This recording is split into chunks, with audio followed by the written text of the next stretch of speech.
Le grand dialogue. Le grand dialogue de l'émission de débat du studio Tamani sur votre radio. Le grand dialogue.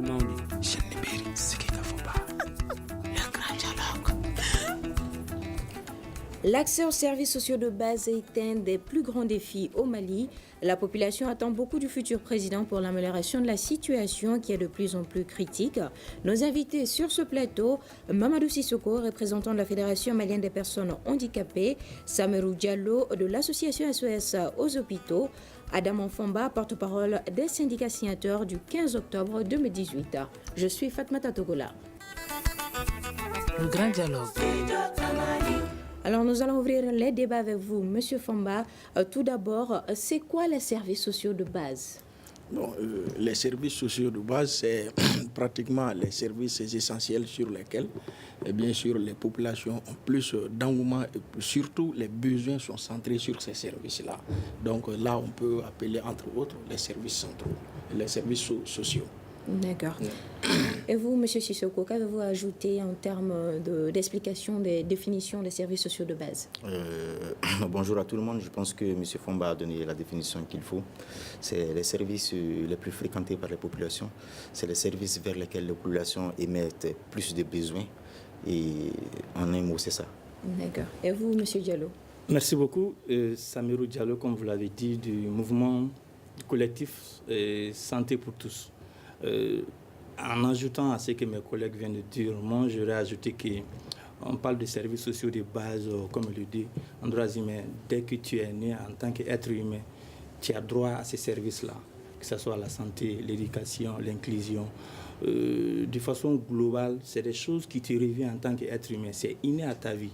On ne doit pas te priver de ces choses-là. Et ces choses-là ne doivent pas être chères. Tu dois à ça, on doit te donner quels qu'en soient les moyens. Comme l'a dit la Constitution du 25 février 1992, on est tous égaux en droit et puis en devoir. Donc ces services-là, l'État a l'obligation de nous rendre ces services-là de façon gratuite. Donc c'est ce que moi je pourrais ajouter en termes de définition. Et diriez-vous que ces services-là sont accessibles au Mali? Ça c'est une question, je vais dire, fondamentale que chacun de nous doit essayer de répondre d'une manière ou autre. L'accessibilité de ces services-là, on peut en débattre jusqu'à demain. Chacun peut dire sa part, mais nous, à notre niveau, le collectif Santé pour tous, on a dit que oui, d'une part, c'est accessible, mais de l'autre côté, il faut le dire, c'est mal réparti. Et cette répartition dont nous avons tellement décrié, il faut le dire, quand on veut faire le constat, on n'est pas là pour critiquer quelqu'un, mais le constat est là. Les citoyens lambda n'ont pas accès à ces services sociaux de base-là. Et qu'est-ce qui a dit à cela? Cela est dit à quoi? Nous avons fait confiance à des personnes pour confier la gestion de l'État. Et ces personnes-là ont l'obligation de nous rendre le service que nous avons besoin à la base. On ne doit pas aller courir derrière la santé, on ne doit pas acheter la santé d'une manière. Ça ne doit pas être un luxe à notre niveau. Donc nous avons l'obligation que ça soit accessible à nous tous. Ça ne doit pas être un luxe, à mon avis. On peut en débattre jusqu'à demain. L'accessibilité de ces services sociaux de base-là, c'est un débat de longue haleine parce que lorsque tu vas poser la question à un technicien, moi je ne suis pas un technicien de santé, mais en tant que citoyen lambda, je me dis c'est la répartition qui est à revoir, il faut le dire. D'accord. Et vous, M. Sissoko, concernant l'accessibilité des services sociaux? L'accessibilité des services sociaux de base, il faut le dire, on doit l'évaluer sur plusieurs mesures. Je commence déjà par la qualité du service. Nous ne sommes même pas encore arrivés à cette mesure-là qui est la qualité, parce que la disponibilité qui manque. La disponibilité du service, c'est quoi? C'est de pouvoir déconcentrer les services pour qu'elles soient plus proches des populations. Et ce niveau, on ne l'a pas encore atteint au Mali, parce que ce n'est pas partout que nous avons des services sociaux de base qui sont proches des populations, que ce soit les services de santé, les services de l'éducation. En plus, on parle de l'adaptabilité. Il faut que ces services sociaux de base soient adaptés à toutes les couches sociales. Parce qu'il ne faudrait pas avoir un modèle de service général. Quand je prends le cas de la santé ou de l'éducation, on a des services, ceux qui sont disponibles sont de manière générale, mais ils ne sont pas adaptés à une couche. Je prends l'exemple des personnes vivant avec handicap. Les services de santé, surtout les services sexuels et de reproduction. En maternité, les femmes handicapées ont beaucoup de problèmes quand elles doivent accoucher. Ça, c'est un. Deuxièmement, les enfants handicapés ne peuvent pas étudier dans les mêmes écoles que les enfants non handicapés. c'est un peu là qu'il faut constater que ces services ne sont pas aussi adaptés. On parle aussi d'abordabilité. Mon ami vient de le dire tout de suite, M. Diallo, ce n'est pas abordable, ce n'est pas à la bourse du Malien. Soit le service a une mauvaise qualité, il est fait de manière gratuite, ou bien la bonne qualité du service n'est pas à la bourse du Malien. Donc, partant sur ces 4 mesures déjà, la disponibilité, la qualité, l'adaptabilité et l'abordabilité, on ne peut pas parler d'accès aux services sociaux de base. D'accord. Et vous, M. Famba, M. Sissoko nous parle de qualité, M. Diallo nous parle de répartition. Et vous, qu'en dites-vous? Par rapport à l'accessibilité des services sociaux de base, aujourd'hui au Mali, on doit se poser réellement la question concernant la santé, l'éducation. Aujourd'hui, est-ce que ça répond à nos besoins? Vraiment, c'est ça la question. Maintenant, et si vous me demandez de répondre à cela, je dis, c'est pas aussi que ça. Pas aussi que ça. Parce que si vous prenez la santé, aujourd'hui, le citoyen lambda, le Malien en tant que tel, aujourd'hui, s'il veut bien se soigner, les services à sa disposition concernant la santé, est-ce que peut lui permettre d'être en bonne santé? Nous disons que non. Nous disons que non, parce qu'il ne trouve pas, bien sûr, toutes les qualités nécessaires pour être en bonne santé. L'éducation, par exemple. Aujourd'hui, si vous prenez l'éducation, on a l'impression qu'il y a des écoles pour les pauvres et il y a une école pour les riches. Et aujourd'hui, là, est-ce que le Malien, est-ce que c'est ça l'accessibilité? Je dis non. Donc, il faut vraiment que le service soit équitable pour le riche et pour le pauvre, pour l'enfant du riche et pour l'enfant du pauvre. Pas plus tard que l'année dernière, nous étions bien sûr autour de nos doléances, nous avions demandé par exemple la généralisation du curriculum. Vous partez même à Bamako ici, vous trouverez que dans les écoles où on enseigne le curriculum, il y a moins d'enfants là-bas. Et tout le monde, personne, même au sein du ministère de l'Éducation, personne ne veut que son enfant parte étudier dans ces écoles là où il y a le curriculum. Pourquoi? Et tout le monde veut amener, bien sûr, son enfant. Alors qu'on a un seul programme. Et nous avons demandé seulement à ce qu'on généralise pour qu'on n'ait plus cette idée-là, ce sentiment-là des enfants riches pour telle école et des enfants pauvres pour telle école. Voilà pour la santé. Vous partez dans certains CIESCOM, dans certaines localités dans ce pays-là, et vous avez du mal même à trouver une plaquette de paracétamol. Donc, est-ce que même si le local est là, parce que ça ne suffit pas, et il y a tous les autres qui doivent accompagner, il y a le personnel, il y a les ressources humaines, il y a le plateau technique. Aujourd'hui, nous ne pouvons pas dire que vraiment ces services-là sont là et que ça répond bien sûr aux besoins des Maliens. Mais quelle explication donnerez-vous à toute cette situation? Ça, quelque part, il y a une certaine volonté politique qu'il faut. Parce qu'il faut que nos politiques priorisent leur action. Au Mali, est-ce que dans les faits, dans les discours, nous comprenons qu'ils mettent l'éducation, la santé au premier plan de leur action, de leur projet. Mais dans les faits, vous trouverez que, bien sûr, l'éducation n'est ni leur préoccupation majeure, ni la santé. Parce que souvent, ils trouvent là où c'est soigné facilement. C'est ça le problème. Il y a une volonté politique qui manque. Que ce soit les ressources humaines, que ce soit le plateau technique, vraiment, il y a cette volonté politique et qu'il faut vraiment mettre en œuvre. Parce qu'il faut que nos politiques aient une vision, et sur l'éducation et sur la santé. C'est ce qui peut nous permettre d'aller de l'avant et avoir ce qu'on appelle un enseignement de qualité, une éducation de qualité et aussi un service de soins qui peut répondre aux aspirations des Maliens. Donc après cela, maintenant, là, ça dépendra de la population aussi. Et maintenant, la citoyenneté, de prendre soin de ces services-là pour permettre aux ressources humaines, aux travailleurs de travailler convenablement. Donc là, il y a ces aspects-là qui doivent se compléter pour qu'on puisse aspirer, et bien sûr, à non seulement un enseignement de qualité, mais aussi à un service de soins qui peuvent répondre aujourd'hui à notre besoin. D'accord. Alors, M. Diallo, en termes d'explication de toute cette situation, M. Famba nous parle de manque de volonté politique. Et vous? Oui, moi je vais aborder dans le même sens que Sissoko. Il a parlé de la qualité. Il faut le dire, au-delà du manque de volonté politique, on sait bien que ces services-là ont été décentralisés à la demande de nous en tant que citoyens lambda. Parce qu'on le sait que l'État, c'est de façon centrale. Mais nous, est-ce qu'on a le moyen chaque fois de courir parce que tu as un mot de tête ou ta femme doit accoucher, doit forcément venir dans les hôpitaux? Non. On a demandé à ce qu'on ait des centres de santé communautaires auprès de nous, comme on le dit, services de base. Mais qu'est-ce qui est là? La SACO qui gère ces centres de santé-là, comment le personnel de ces centres de santé-là est recruté? C'est la question qu'on doit se poser. Ça m'amène à répondre à la question, juste à aborder dans le même sens que M. Sissoko. On a tellement décrié le recrutement du personnel des ASACO, disons entre guillemets les CSCOM qui est géré par les ASACO. Et de retour, on va voir que le centre de santé de référence qui est là dans toutes les communes.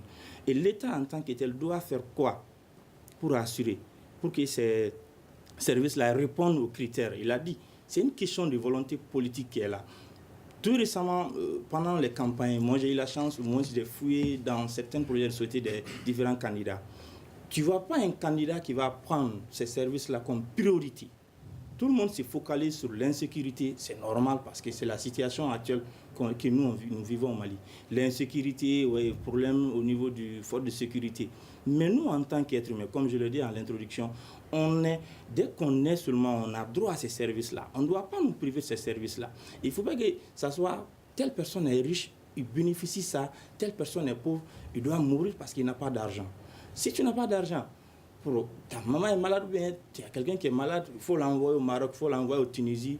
Mais ces gens-là qui nous dirigent aujourd'hui, est-ce qu'ils ont le courage de dire que moi, je ne vais pas envoyer ma maman aller se soigner au Maroc, mais je vais prendre le courage d'aller visiter les hôpitaux que nous avons au Mali ici, de se rendre compte que rien que laisser ma famille dans ce pays-là, mes enfants vont étudier ici, j'aurai le temps d'aller voir comment l'éducation elle est donnée, comment ça se passe. Mais du coup, tu as l'argent, tu envoies ton enfant à l'étranger pour aller étudier. Nous qui sommes là, on n'a pas d'argent. Est-ce qu'on sera traité au même pied d'égalité? C'est la question que moi je me pose. C'est une question de volonté politique qui est là. Mais je vais toujours aborder la qualité et c'est une question de répartition aussi, il faut le dire. D'accord. Et vous, M. Sissoko? Bon, nous constatons, il faut constater que nous sommes dans un système où l'inégalité sociale est grandissante. Et face à cette situation, on pense que la solution, c'est un manque de volonté politique, oui, mais ça ne suffit pas. Il y a aussi un manque de capacité. Il y a certaines capacités qui manquent. Parce qu'on n'arrive pas à comprendre que c'est des problèmes qui sont posés depuis un certain nombre de temps, qu'on n'arrive pas à trouver la solution. Il y a aussi des capacités qui manquent. Les capacités qui manquent, pourquoi?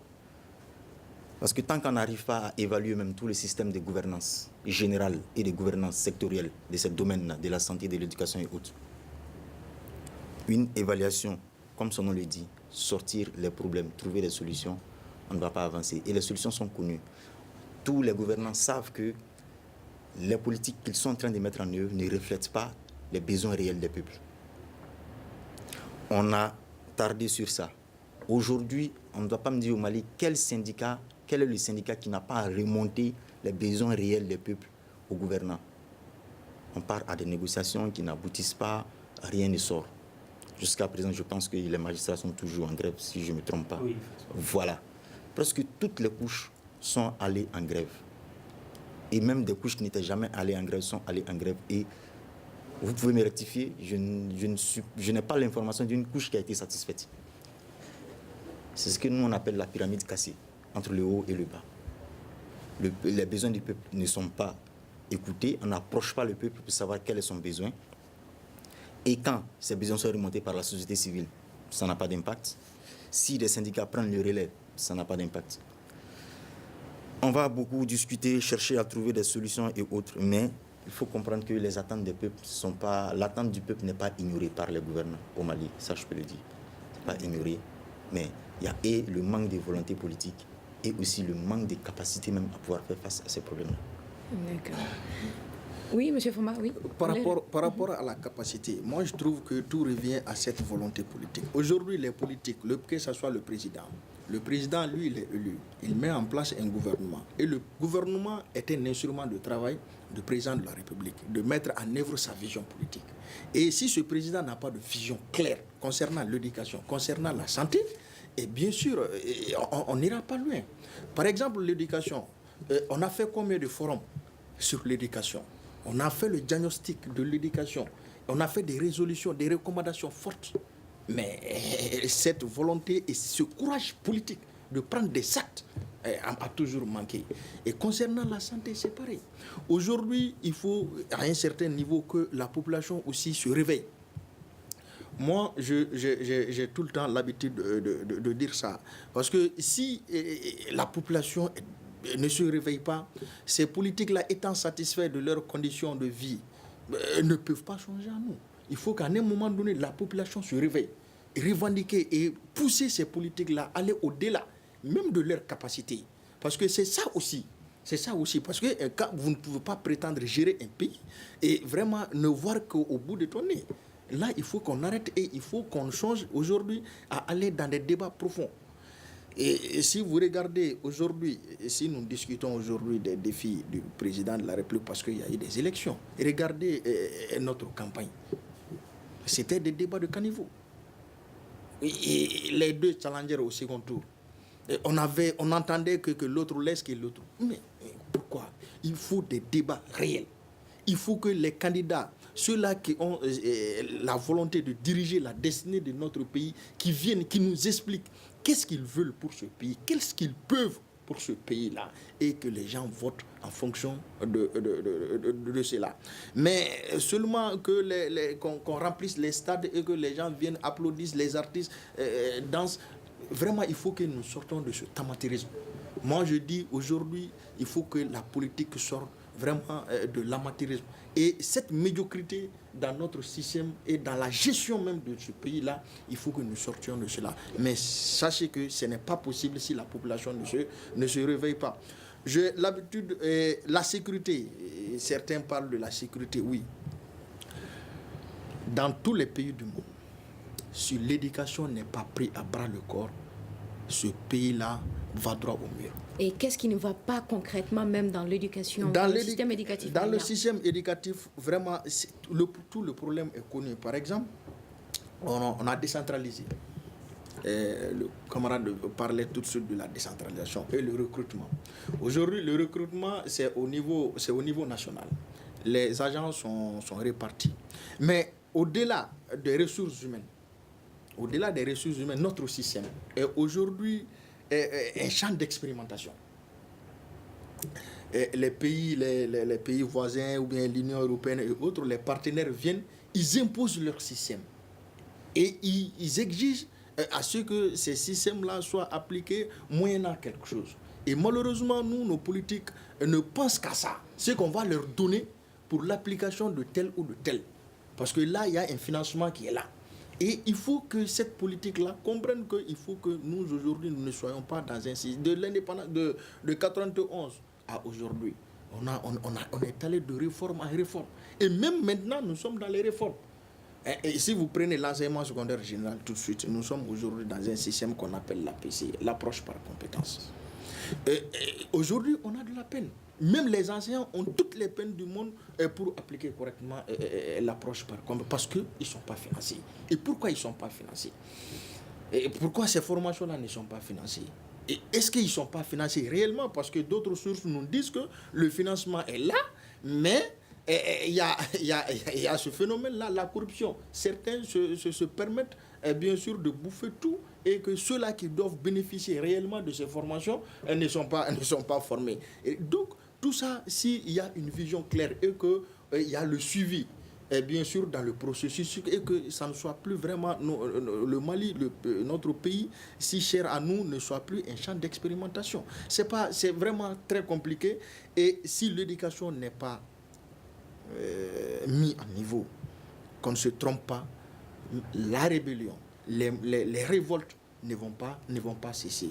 Et vous partez même tout récemment en 2012 quand la crise s'éclatait et que on disait qu'il y a des jeunes qui étaient recrutés de part et d'autre.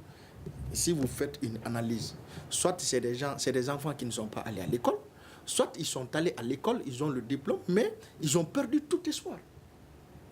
Ils ont perdu tout espoir. Donc, ils peuvent se donner facilement ou, bien sûr, facilement, on peut les endoctriner et aller se donner à de telles pratiques.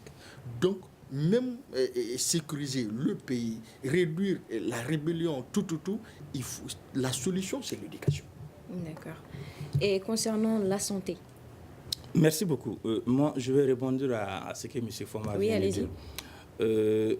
Moi, je vais parler du recrutement du personnel de l'enseignement. Actuellement, les jeunes qui ont des diplômes, on le dit, l'enseignement, c'est le dernier recours. Parce que tu ne fais rien, tu vas t'investir dans l'enseignement. Soit tu as un parent qui a ouvert une école à côté, voilà, toi tu es à la maison, tu ne fais rien, on va te confier la gestion. Mais au fond de toi, tu n'es pas satisfait parce que c'est le dernier recours que tu viens de faire. Il faut aimer la chose. Mais nous, on a tendance à comprendre qu'on va vers l'enseignement parce qu'on n'a rien à faire à la maison. Et pour ne pas rester les bras croisés, on va faire l'enseignement. Diriez-vous que c'est un dernier recours? C'est un dernier recours. Tu prends un enseignant du premier cycle au Mali, tu prends un enseignant du premier cycle au Burkina, ils ne sont pas dans les mêmes conditions. Alors que presque on va dire qu'ils enseignent le même programme. C'est dû à quoi? C'est une question, comme il a dit, les magistrats sont en grève actuellement, c'est une question de volonté politique. Par rapport à la santé, moi je vais revenir un peu en arrière, parler un peu du système que nous avons dans les quartiers. Dans mon quartier, vous avez des ASACO chez nous. L'ASACO qui gère le CESCOM, le centre de santé communautaire. Comment sont gérés ces ASACO-là? Il faut le dire, c'est le président de l'ASACO qui est, on va dire entre guillemets, le supra-homme. C'est lui qui décide tout. Comment recruter le personnel du CESCOM, le budget, il n'y a pas de compte rendu. Alors qu'on le dit, c'est l'association communautaire. C'est une association communautaire qui est là. Donc, la première des choses, c'est de faire ce qu'on appelle la redevabilité au sein de la communauté. Il faut rendre compte au sein de la communauté. La SACO est là pour la communauté. Vous avez fait un budget, voilà, on a recruté le personnel. Chaque année, voilà le budget qui est là. Nous avons fait comme dépense et voilà le bénéfice. On rend compte à la communauté. Quelque chose qui est là, on ne fait pas ça. Moi, je ne veux pas accuser l'État à ce niveau. Je le dis, Athéda a l'habitude de dire que nous avons fait le forum sur tout. Il a dit, il faut faire le forum sur l'homme malien. Nous, en tant que tel, on doit se reprocher. On doit se reprocher, il faut le dire. Moi, en tant que Samirou, qu'est-ce que je fais? Est-ce que ce que je fais, je rends service à ma communauté ou bien je rends service à une portion de personnes qui est là? C'est la question fondamentale. Toujours dans ce sens-là, j'ai une sœur qui est à la maison, elle a fait le DEF à 3 reprises, elle n'a pas eu le DEF, je l'envoie faire 6 mois de formation en santé, elle revient parce que moi je suis le président de l'ASACO, je vais recruter. Vous avez vu, depuis la base, il y a un problème. Donc c'est un peu compliqué. Autant d'en vouloir, autant de dire que c'est une question de volonté politique, mais nous en tant que citoyens lambda, remettons-nous en cause. Qu'est-ce que nous avons fait concrètement? Nous avons tous la chance d'avoir la responsabilité de gérer quelque chose, que ce soit de façon étatique ou de façon privée. Mais comment tu gères? Tu gères ta famille. Maintenant, on te met à la tête de quelque chose. Gère-le comme tu gères ta famille. Mais le fossé est là. Je sors de chez moi, c'est pour tout le monde, hein, je m'en fous de ce que ça va donner comme résultat. Donc, remettons-nous en cause. D'accord. Alors, M. Sissoko, qu'avez-vous à nous dire concernant les défaillances dans le système éducatif et concernant la santé? Je ne veux pas me limiter à ça. À ce niveau, il faut vraiment... Le problème, il est général. Je ne veux pas me limiter à l'éducation et à la santé. C'est tout le secteur au Mali. Je reviens un peu sur ce que mon frère vient de dire tout à l'heure. La remise en cause de l'homme malien. Je signale que le contenu de la remise en cause de l'homme malien sont les conséquences de la mauvaise gouvernance de l'État malien. C'est un peu ça.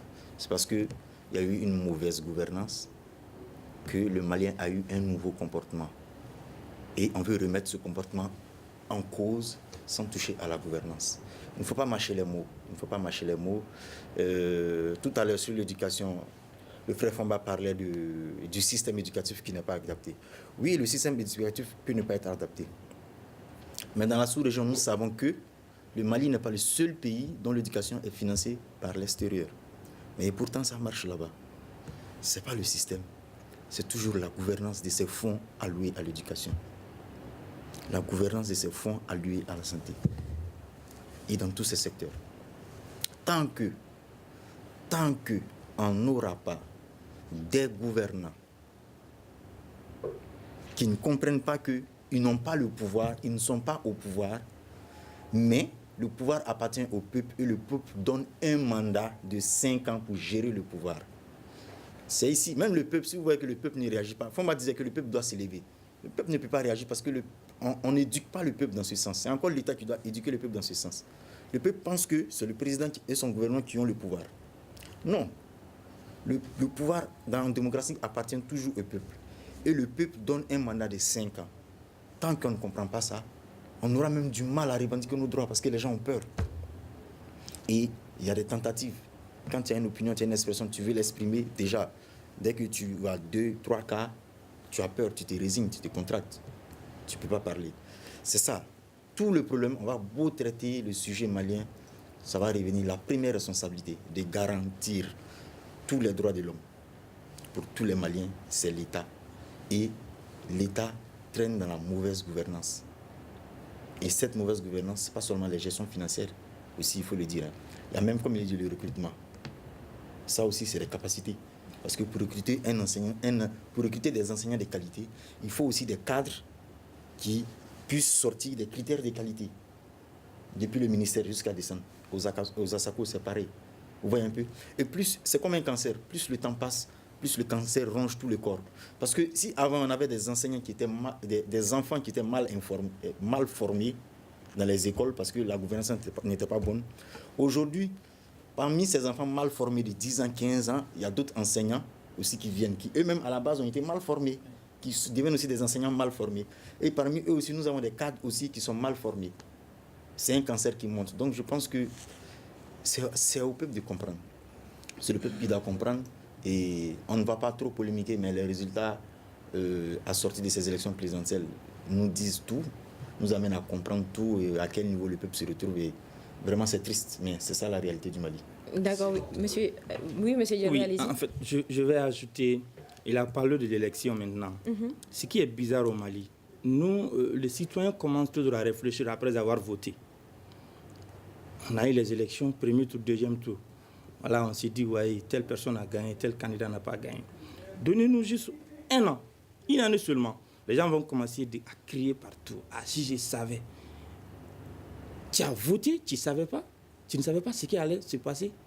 Il a dit, tu vas confier la destinée du pays à telle personne pendant 5 ans.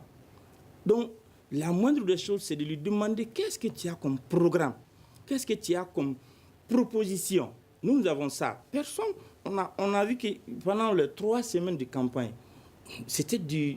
Il a dit, hein, M. Foma l'a dit, peut-être le terme peut être bizarre, c'était du n'importe quoi. C'était tout sauf un débat approfondi entre les différents. Il faut le dire. Mais nous, en tant que citoyens, on a passé 5 ans à dire c'est mal, on a la mauvaise gouvernance, tel secteur n'est pas bon, il y a corruption, il y a ça, il y a ça, il y a ça. Et on nous donne la chance de dire, voilà, on a la chance de renouveler encore notre confiance. Et là, à ce niveau, on ne dit pas qu'on ne savait pas. C'est après avoir voté, on va se dire si je savais. D'accord. Oui, monsieur Foma, oui. Juste moi, je voudrais donner certaines informations par rapport au recrutement. Oui. Si vous prenez l'éducation, aujourd'hui, le recrutement, il y a 2 fonctionnaires au niveau de l'éducation, du corps enseignant. Il y a cet enseignant-là qui est le fonctionnaire des collectivités et il y a cet enseignant qui est le fonctionnaire de l'État. Et depuis un certain moment, l'État ne recrute plus. C'est les collectivités qui recrutent. Et ils recrutent comment? C'est suite à un concours que les gens postulent. Et avant le concours, il y a des commissions qui sont mises en place. Et les sortants de quelle école peuvent prétendre faire le concours pour enseigner telle ou telle discipline. Et depuis un certain nombre d'années, nous sommes là en train de prioriser les sortants des grandes écoles.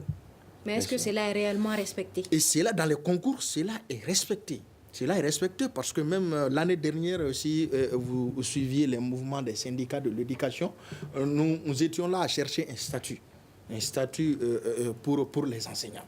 Et c'est une loi, et dans ce statut, la priorité est donnée d'abord aux sortants des grandes écoles. Et même le concours de cette année, vous pouvez faire le constat, c'est les sortants des grandes écoles d'abord, dans toutes les filières, que ce soit l'enseignement fondamental, que ce soit l'enseignement secondaire général, que ce soit l'enseignement normal, que ce soit l'enseignement technique, c'est comme ça. Maintenant, le problème, le bas blesse où, c'est les écoles privées. Les écoles privées que l'État n'arrive pas à contrôler, aujourd'hui qui est un business. C'est tout un marché. Hein. C'est tout un marché aujourd'hui en République du Mali. Je me souviens, je vais taire le nom du ministre, il n'est plus là. À l'orientation, ils nous ont rencontrés, le département a rencontré les partenaires avant l'orientation, parce qu'après le DEF, les admis au DEF sont orientés dans les différents établissements.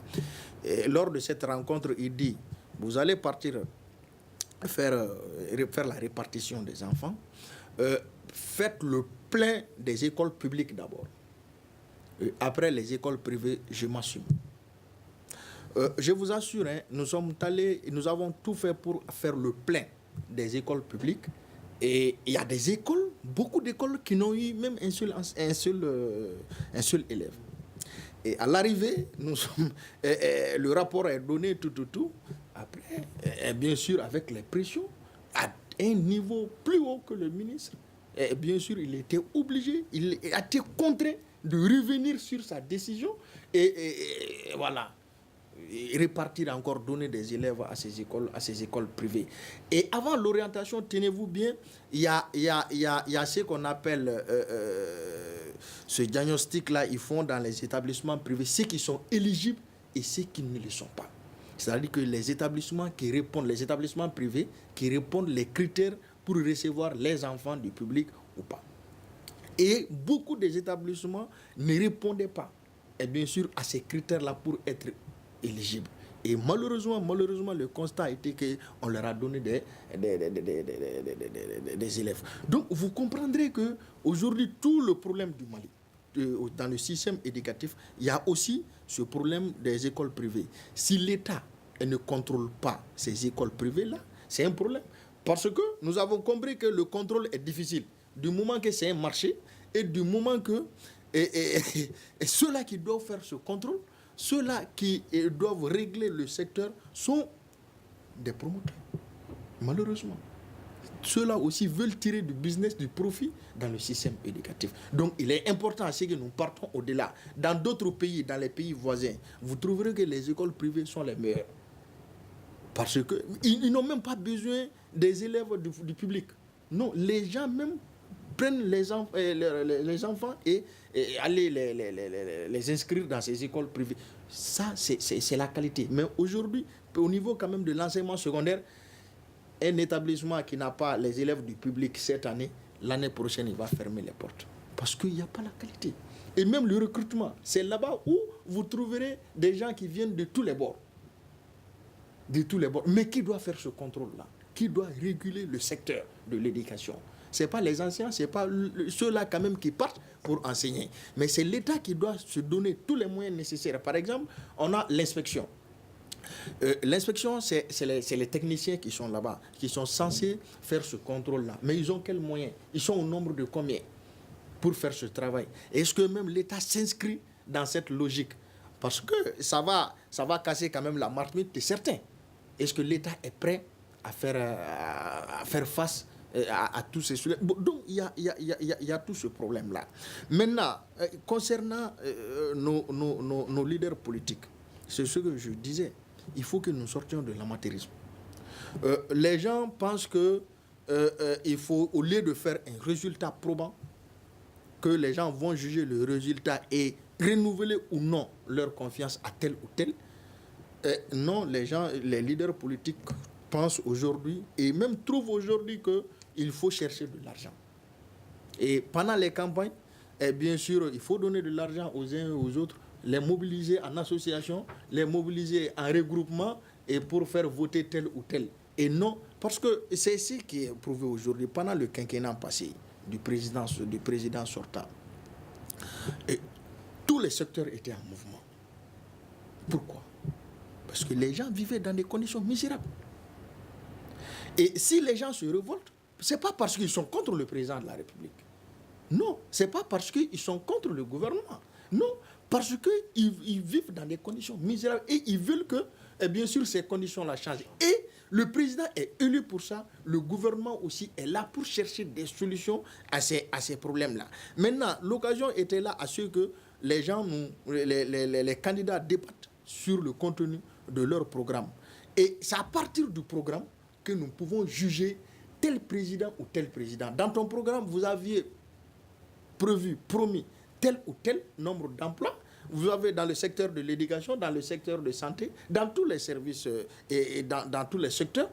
Mais à l'heure du bilan, où en sommes-nous?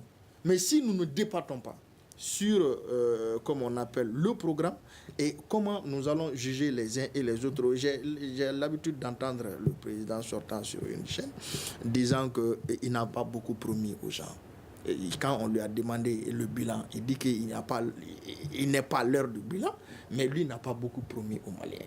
Vous voyez, est-ce que cette fois-ci aussi, est-ce que nous avons eu le temps nécessaire, bien sûr, de mettre les candidats, bien sûr, en confrontation? Et moi, j'étais très ému quand on discutait sur la loi électorale à l'Assemblée nationale. Moi, j'avais pensé qu'ils allaient au moins se contraindre, mettre ça dans la loi électorale, à ce qu'au moins les finalistes, qui est un face-à-face entre les finalistes quand même au second tour, pour leur permettre, et dans les deux langues, et en français et en langue nationale, pour que le citoyen lambda, pour que l'intellectuel aussi puisse savoir qu'est-ce que tel candidat nous propose, pour que dans les 5 années à venir, nous puissions l'évaluer, même à mi-parcours. D'accord, monsieur Fomba, monsieur Diallo, nous allons revenir, oui. Alors, monsieur Sissoko, et en ce qui concerne l'inclusion des personnes vulnérables. L'inclusion des personnes vulnérables en général et l'inclusion des personnes vivant avec handicap, il faut faire un cap sur ça. Aujourd'hui, vous voyez, de manière générale déjà, ça ne va pas dans la santé, ça ne va pas dans l'éducation. Je ne veux pas dramatiser la situation, mais je laisse le soin à tout le monde d'essayer d'imaginer un enfant aveugle essayer d'étudier dans une école ordinaire. Au Mali, quand tu es sourd, ton niveau scolaire, tu ne peux pas dépasser le DEF. Parce que le système s'arrête au DEF. Que tu sois intelligent ou pas, toi, ton stop, c'est le DEF. Jusqu'en 2018, le Mali est à ce stade. Pendant qu'à côté de nous, au Ghana, les sourds sont pris en charge jusqu'à l'université. Au Mali, on est au niveau DEF. C'est sur le plan de l'éducation. Je ne veux pas parler des déficits intellectuels. Quand on revient au niveau de la santé, à peine on essaie de rendre les centres de santé accessibles aux personnes vivant avec handicap. Le seul type d'accessibilité qui est pris en compte, c'est juste la construction des rampes d'accès, des rampes qui ne respectent pas les normes. La rampe doit permettre l'autonomie à la personne qui est en fauteuil. Mais c'est des rampes, même quand tu es assisté par quelqu'un, vous risquez de tomber tous deux. Des rampes raides, mal faites, sans consulter. Il y a un grand problème dans ce pays. Le principe de participation en tant que principe de droit de l'homme n'est pas respecté. Je ne peux pas faire une réforme, proposer une réforme et jusqu'à aller mettre cette réforme en œuvre sans consulter sur le journalisme, sans consulter un groupement ou un syndicat de journalistes. C'est vous qui exercez ce métier. C'est vous qui savez les tenants et les aboutissants. Il faut toujours associer la partie prenante à ce qu'on fait. C'est ça le principe de participation. On ne le fait pas ici. Tout le temps, les groupes sont surpris de voir des réformes les concernant. On va seulement faire un semblant de théâtre, les faire participer, les impliquer à une petite partie et ressortir, aller faire ce qu'on veut, aller budgétiser les choses comme on veut. Ça ne peut pas marcher, c'est pas sorcier. C'est pas sorcier. Si c'était sorcier, on n'allait pas étudier. On va étudier, c'est pour apprendre des sciences, comprendre la gestion de certains domaines et venir les appliquer. Tu ne peux pas être hors d'un domaine et vouloir l'appliquer parce que je suis directeur de tel service ou bien je suis proche des temps pour faire cela. Non, ce n'est pas possible. Tu le fais, c'est vrai. Tu le fais pour des gains pécuniaires supplémentaires. Mais sois sûr, tu n'auras pas de résultats, ça ne va pas marcher. Et c'est ce qui arrive dans tout ce que nous faisons au Mali ici. Avec les personnes vivant avec handicap, c'est la même chose. le principe de participation n'est pas respecté. Il y a quelques implications. La dernière fois, avec la loi sur les personnes handicapées, le 10 mai, qui a été votée le 10 mai à l'Assemblée nationale, sur la loi, qu'est-ce qui se passe? La loi a été conçue totalement par le ministère et après, on nous amène une loi à l'Assemblée nationale pour que la loi soit votée. C'est un groupe d'ensemble. Déjà, le nom de la loi, c'est Loi de promotion des droits des personnes vivant avec handicap. Personnes vivant avec handicap. Déjà, au niveau de l'appellation, ils ont commis une erreur. On a déjà une logique internationale qui est là. Il y a un traité international qui parle des droits des personnes handicapées. Depuis les Nations Unies à l'Union africaine jusqu'à la CEDEAO, on parle des droits des personnes handicapées. Le Mali seul se permet de parler des droits des personnes vivant avec handicap. Là, c'est juste l'appellation. Si on avait été associé, moi, j'ai participé à l'élaboration des lois de plusieurs pays, comme le cas du Niger, du Togo, du Bénin, parce que je travaille avec la Fédération ouest-africaine des associations de personnes handicapées. Moi-même, dans mon pays, je suis surpris de voir un projet de loi qui arrive à l'Assemblée avec le nom Loi des personnes vivant avec handicap. Vous voyez un peu. Et tant qu'on ne respecte pas ces principes de participation, on n'aura jamais les résultats attendus parce que les personnes... Est-ce que vous avez fait mention de cela? Bien sûr, à l'Assemblée, on a été écouté par les députés, on a apporté nous avons observé le projet de loi et nous ne pouvions que observer le projet de loi. Mais ce n'est pas passé. La mouture initiale a été proposée aux députés, ils ont voté, mais on était obligé de laisser ça passer comme ça. Quand même, en l'absence de loi, une mauvaise loi vient, mais le projet futur, c'est de pouvoir la modifier, l'améliorer, pour que tous les droits des personnes handicapées soient pris en compte. D'accord. Oui, M. Diallo. Okay. Moi, je voudrais juste ajouter, M. Foma a parlé des promoteurs des écoles privées. C'est pareil pour la santé. Allez-y seulement dans un CHU, tu vas voir ceux qui sont spécialisés, ceux qui sont des spécialistes dans tel domaine, c'est eux qui sont promoteurs des cliniques. On va te prescrire une ordonnance, on va te dire, allez-y dans telle clinique. C'est pour eux. Quelqu'un qui n'a pas d'argent, allez-y faire juste un constat. Consultation dans un hôpital public, consultation dans une clinique privée. Il y a un fossé qui est là. Et le problème, c'est quoi? Il a dit, c'est l'éveil de nous en tant que citoyens lambda. On ne joue pas notre rôle. Il faut le dire. On ne joue pas notre rôle. Au-delà de ça aussi, il va falloir qu'on se remette en cause que ces dirigeants-là, d'où viennent ces dirigeants-là? C'est nous qui nous avons élus. On leur fait confiance pour telle chose. Et si ils ne respectent pas ce contrat-là, mais ce n'est pas compliqué. C'est pas compliqué, c'est à nous de dire, voilà, on t'a fait confiance pendant tel moment, tu n'as pas respecté, ben, c'est pas compliqué. Si on nous donne la chance de renouveler encore ce contrat-là, c'est à nous de voter encore. D'accord, M. Diallo, malheureusement, le temps nous fait défaut. En 30 secondes, quelles sont vos attentes vis-à-vis du nouveau président? Merci beaucoup. Mes attentes vis-à-vis du nouveau président, c'est vrai, comme on le dit, tout ce qui n'est pas inscrit dans la Constitution est permis, tout ce qui n'est pas interdit est permis.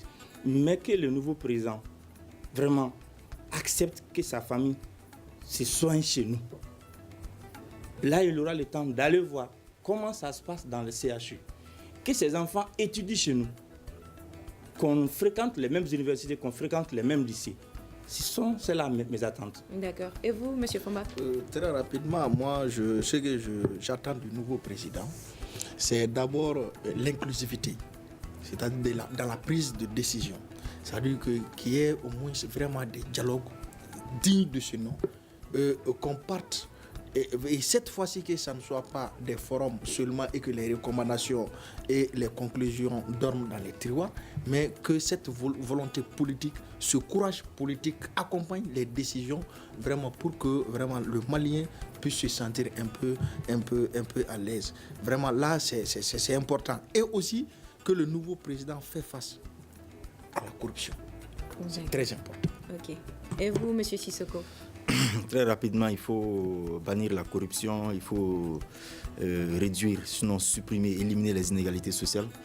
Et cela ne va pas par mille chemins. Il faut vraiment approcher le peuple. Il ne faut pas approcher le peuple pendant les campagnes seulement. Il faut approcher le peuple. Il faut chercher à savoir quels sont les besoins des peuples, les traduire en droit et prendre compte de ça dans les différentes politiques.